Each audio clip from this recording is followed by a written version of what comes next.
बांग्लादेश में एक और हिंदू की हत्या कर दी गई है। बांग्लादेश के मेमनसिंह जिले में ब्रजेंद्र बिस्वास की गोली मारकर हत्या कर दी गई। जिस कपड़ा फैक्ट्री में ब्रजेंद्र बिस्वास सिक्योरिटी गार्ड था, उसी फैक्ट्री में उसे मौत के घाट उतार दिया गया। 40 साल का ब्रजेंद्र बिस्वास ड्यूटी पर था। उसी दौरान नोमान मियां ने गोली मारकर उसकी हत्या कर दी। बांग्लादेशी मीडिया के मुताबिक दोनों के बीच कोई विवाद नहीं था, दोनों एक ही कमरे में बैठे थे।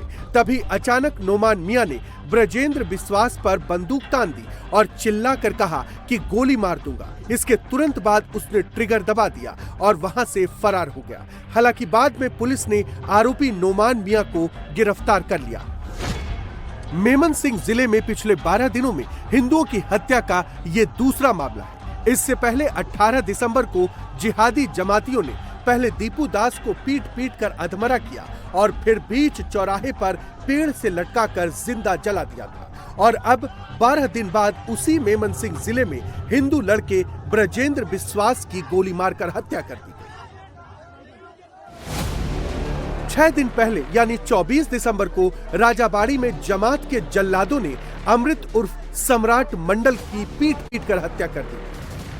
बांग्लादेश में हिंदुओं के नरसंहार का सिर्फ छोटा सा सैंपल है। बांग्लादेश में हिंदुओं के नरसंहार की पिक्चर बहुत डरावनी है। 1 दिसंबर को दिलीप बर्मन, 3 दिसंबर को प्रंतोष कर्माकर, 6 दिसंबर को उत्पल सरकार, 7 दिसंबर को जोगेश चंद्र दास और उसकी पत्नी।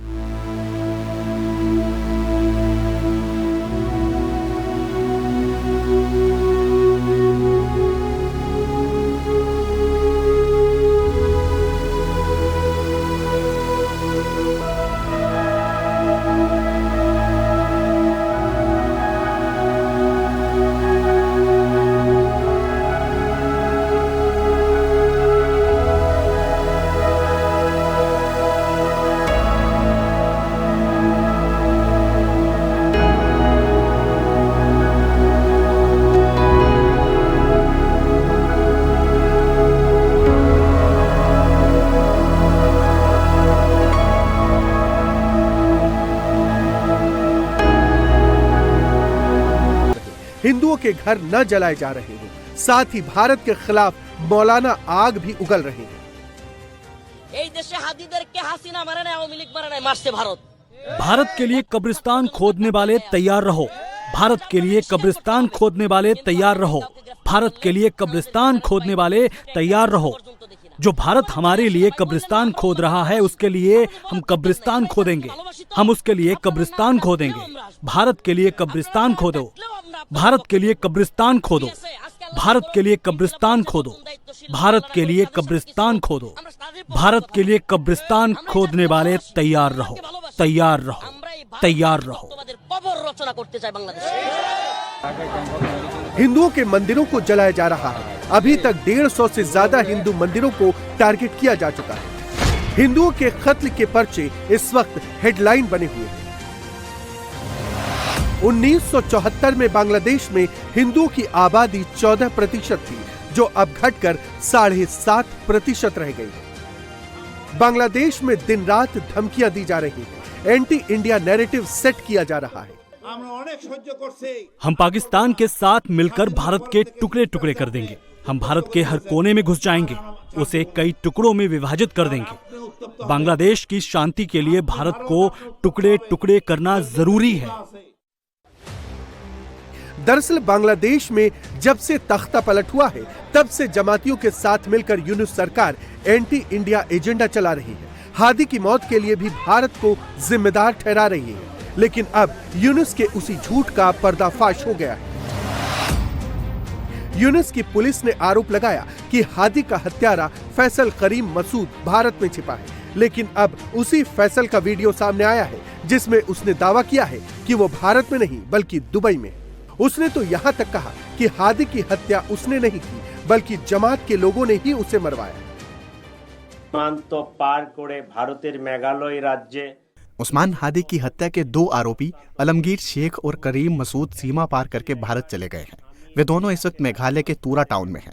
हमें अपने इनफॉर्मल चैनल से पता चला है कि मेघालय पुलिस ने 2 ऐसे हैंडलर्स को गिरफ्तार किया है जिन्होंने भारत में इन दोनों आरोपियों की मदद की थी। তারা ইতোমধ্যে পুত্তি ও স্বামীকে গ্রেফতার করেছে।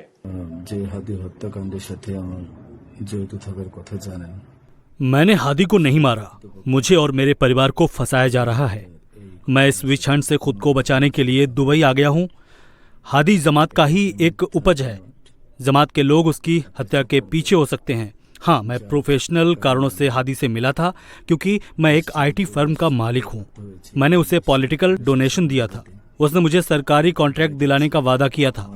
দুবাইয়ের 5 বছরের মাল্টিপল ভিসা ছিল।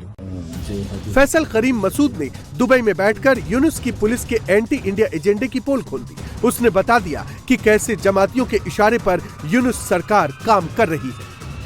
अब छात्र नेता नीला इसराफिल ने भी जमात के पाकिस्तानी एजेंडे को बेनकाब कर दिया है। उसने बताया कि जमात इस्लामी एक आतंकवादी संगठन है। ये राजनीति के नाम पर लोगों की हत्या करती है। ये छात्रों और आम जनता का इस्तेमाल कर सत्ता हासिल करना चाहती है। जैसे ही इन्हें सत्ता मिल जाएगी वे छात्रों और लोगों को मार डालेंगे। नाहिद इस्लामेर একটা কথাকে আমি কোট করতে চাই। जमाते इस्लामी एक आतंकवादी संगठन है। ये राजनीति के नाम पर लोगों की हत्या करते हैं। ये छात्रों और आम जनता का इस्तेमाल करके सत्ता हासिल करना चाहते हैं। लेकिन जैसे ही इनको सत्ता मिल जाएगी ये इन्हीं छात्रों और लोगों को मार डालेंगे। जमात को कभी भी सत्ता नहीं देनी चाहिए। ये बहुत खतरनाक है। ये आंदोलन को हाईजैक करके अपनी विचारधारा थोपना चाहते हैं। हमने जो छात्र आंदोलन शुरू किया था वो गैर राजनीतिक और धर्मनिरपेक्ष था, लेकिन जमात ने इसमें घुसपैठ करके इसे इस्लामी रंग दे दिया। इन लोगों ने 1971 के मुक्ति संग्राम में पाकिस्तानी सेना के साथ मिलकर बंगाली लोगों का नरसंहार किया था। इनका इतिहास खून से सना हुआ है। इनके साथ कोई गठबंधन या समझौता नहीं किया जा सकता। তোমরা আজকে যে বাংলাদেশে মব হচ্ছে আমি একটা উদাহরণ দেই। जमात का हिडन एजेंडा सामने आ चुका है। बांग्लादेश में जो गिनती के हिंदू बचे हैं अब उन पर भी खतरा मंडरा रहा है। जिहादी टोली उनके खून की प्यासी हो गई है। अगर समय रहते जिहादी जमात पर एक्शन नहीं लिया गया तो बांग्लादेश हिंदुओं का कब्रिस्तान बन जाएगा।